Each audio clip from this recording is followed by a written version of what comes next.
port of call is just down the coast in Boulogne-sur-Mer in northern France.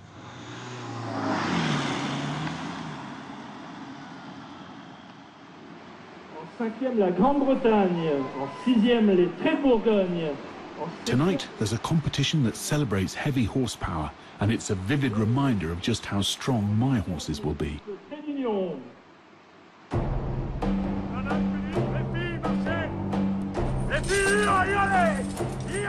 This seems to be all about controlled horsepower.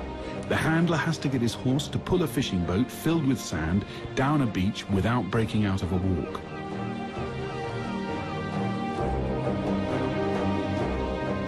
I wanted to wish the British team with their two gorgeous Suffolk punches luck. I think that's you. He said something Grand Bretagne. Are you quietly confident? No, not really. Oh, why not? Why not? Well, I'll let you know afterwards. All right. Do you want to come in and help us with it? Would you need me to? Well, we had two people to steady the boat, so my son's coming in, and if you wanted to come in, you could come in and do the other side for us. All right. Is it unskilled? Yes, you'll be fine. Oh, great. I'm your man. Blimey. I'm in it now. It's quite tense. The world record weight pulled by two Belgian horses is over 6 tons. But these horses are pulling on sand.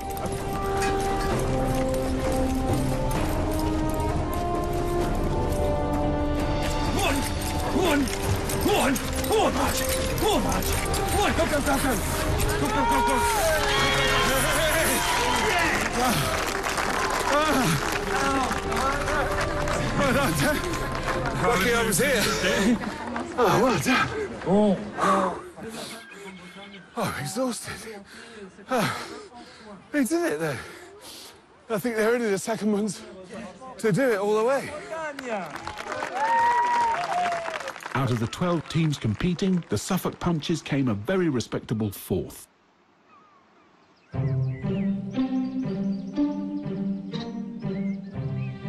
Back in Hoof Camp, Robert thinks Ronnie and Bruce are ready for the next stage of training.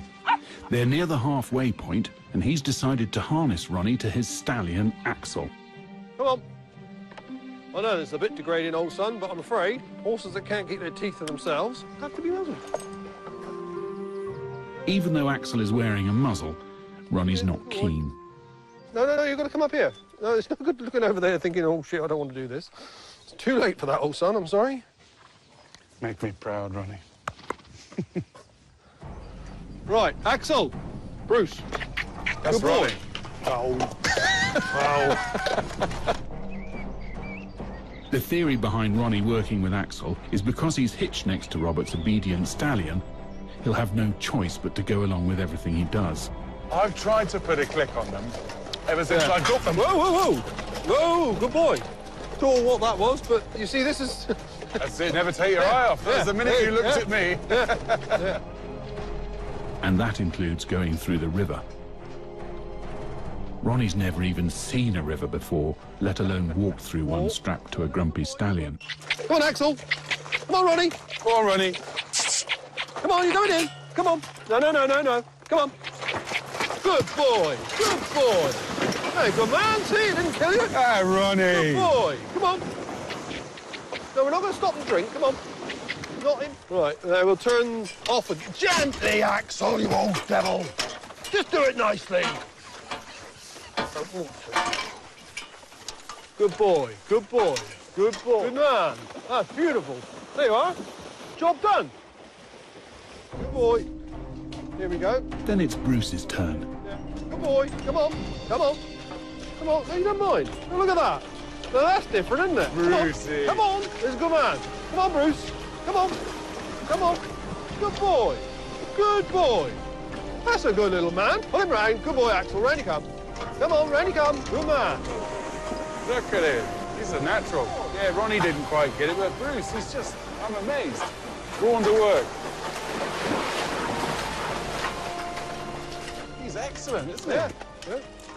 It looks like I just might have a couple of workhorses after all.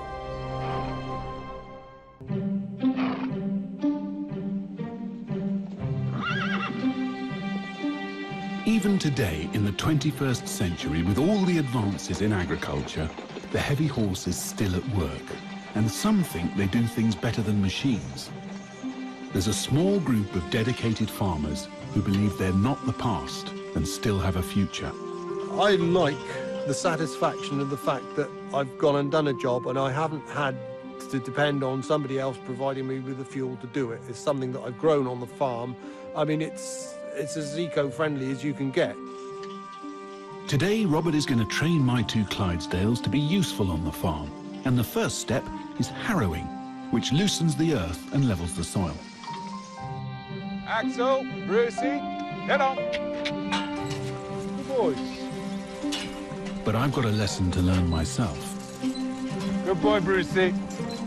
I should be talking to him, shouldn't I, a lot? Yeah, yes. I've got to get my head round that. I'm too buddyish. Do you know what I mean? Yeah, you've got to man up. I've got to man up. Grow a pair. Yeah. It is a case of dominance because it's the only thing that they understand. Yeah, yeah. This is great. I never thought that Bruce would have quite the aptitude for it, but he's got the physique for it, and he seems to have the mindset for it so far. So he's being pretty obedient in learning it, but he does seem to... He's going with it. He's a good boy. It's really gratifying to see that Bruce is showing an aptitude for being a workhorse. So I'm leaving my boys in Robert's capable hands and heading north to a forest in Worcestershire. Horses will never get all their jobs back, but all over the world, people are still using them.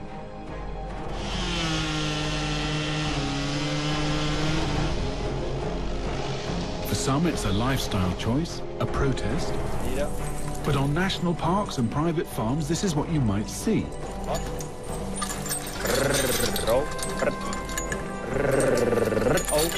Josef Suoboda is a logging champion from the Czech Republic, where he both breeds and trains his horses.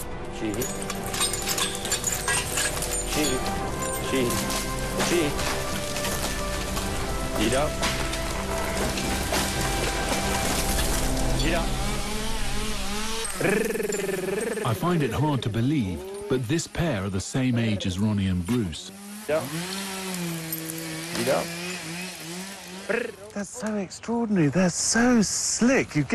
They're so sure-footed, these two. You get the impression that they've been through every scenario with their feet that they're coming across before, and they just sort of deal with it, and he turns them on a sixpence.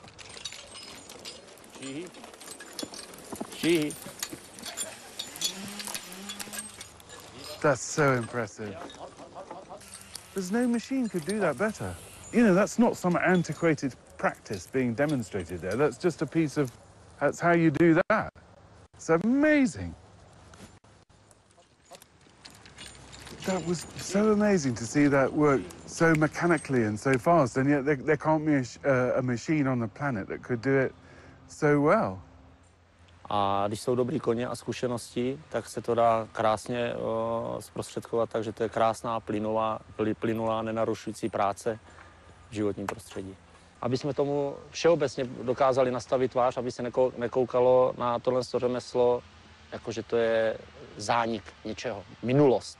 To má velkou budoucnost. All over Eastern Europe, working horses still make practical and economic sense. And here in the UK, there's been a revival too. In Italy, there's a pioneering project that's keeping the smell of diesel at bay. So I'm going to a vineyard in the Garvi region of Italy, and it's the only vineyard in Italy that has worked with horses. And their horse of choice is the Comtois, which is a French horse, a rustic mountain horse.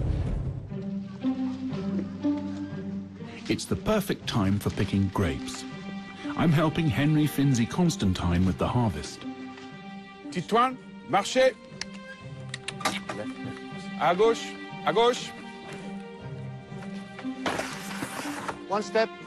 Even though we're in Italy, these horses were trained in France, so I'm commanding them in French. Doucement. Okay. Suddenly getting a taste of my future here, driving this horse. It's very nice. A little bit scary. Marchez! Okay. But he's very responsive. Doucement, doucement, marchez. They say that the Comtois breed is the Rolls-Royce of heavy horses, and I'm beginning to see why. They're better than any tractor, and their dung makes the grapes grow. I looked around at various breeds, and then when I came across the Comtois, I didn't know before, and I thought, perfect. Calm, serene, good working willpower. And she will work until she's in her 20s. So almost 20 years of working life. Brilliant. Yeah. And no diesel? None at all. And other local vineyard owners, are they sceptical about it, or...? They actually say, I wish I could. That's what I wish I could do what you're doing. But the farmers were impressed by the gentleness of these big horses. They never thought they could be so gentle and so precise, because vineyard work is very precise work. Fiddly. Right, good luck, everyone. Nicotine, doucement, marchez, doucement, doucement. Good girl, allez. Good girl. Keep her slow, keep her slow. I'm giving Henry a hand ploughing the vineyard, which is essential to clear away weeds. She's too fast. Doucement. That's it, you keep her in check. He normally does an acre a day by himself, but with my help, we're slowing that right down. Too fast. Doucement. Doucement. That's it. Perfect. Perfect. Good boy, Martin. Well done. Can I have a carrot? Oh, look at that. Nice job. Lovely job. That's what we're looking for.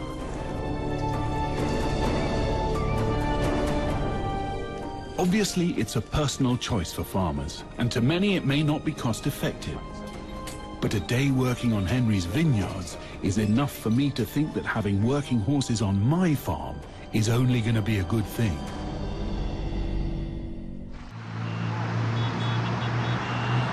It's 7 o'clock in the morning in central London.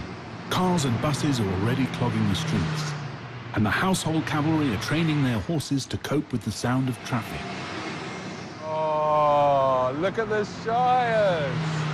It's great seeing the Shires out with those shiny, smart horses.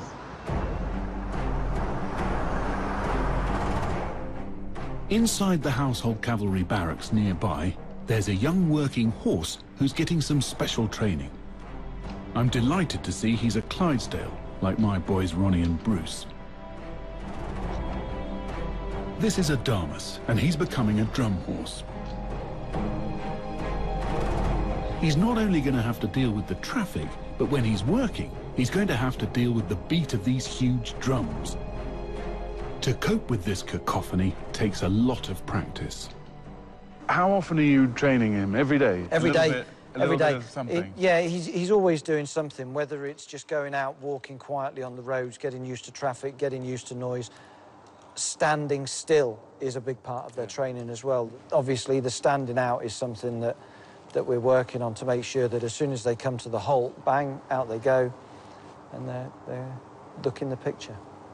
Well, he's standing beautifully now, isn't he? He hasn't budged. Yeah, realistically, we'd like him to stand a bit wider. Right. Obviously, once they get the weight of the drums on, we want to spread the weight out. Right. Which just means that they're taking the weight more evenly through their backs. It makes it a little bit more difficult for the riding, obviously, having the drums on, using the hand rein. And obviously, when the drummer is playing, he can't play with the reins in his hand, hence the foot reins. They tend to rely on the foot rein more than the hand rein. And you've got somewhere to put your Starbucks now. He's got a cup holder on. Nice and steady. Let him feel the weight of the drums. Try and encourage the foot rein as well while you're there. God, looks precarious, doesn't it? Because the weight is now on his back, he's now got to rebalance himself with his movement. If you can play something just nice and low level, just as he's walking around.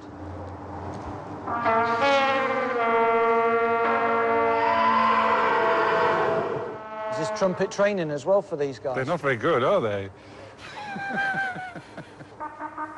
As you go past the trumpeters this time, just halt him and just let him stand and listen to the trumpeters for a minute. All I want you to do is just gently tap on the drums, just at the halt.